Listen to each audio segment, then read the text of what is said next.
Hello lovelies, this is the interlaced chain stitch. It looks complicated, it really isn't. You can do this. You're going to need to do your chain stitch first. There is a video somewhere on my page. We're going to bring our needle up through the fabric at the base of the chain stitch. So bring your needle up through, and we are going to go under one of these links, but not the first one. We're going to skip that one and go straight to the second link. We're going to take our needle and we're going to go from the right to the middle of that second chain, and we're going to slide under the thread.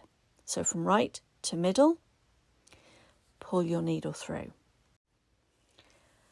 Now we're going to go back down to that first link, and we're going to go from the middle under those two threads to the right and pull gently.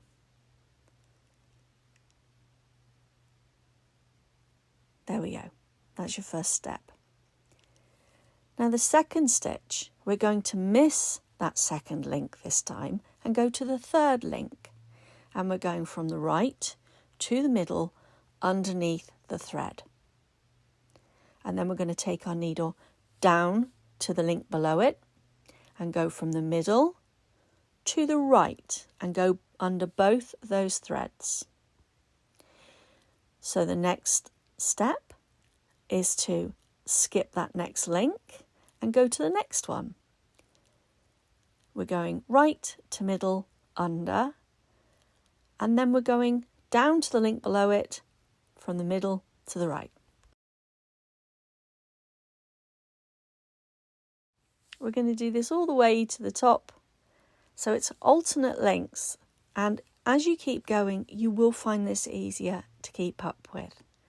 So we're coming to the end now, and I'm going to show you how to finish this off. So we're going up and we're going through that top link and back down and middle to the right. And with this final one, we go into the fabric this time at the top of the chain stitch. You do the other side starting from the bottom, just the different way round. And there you have it, your interlaced chain stitch. Happy stitching.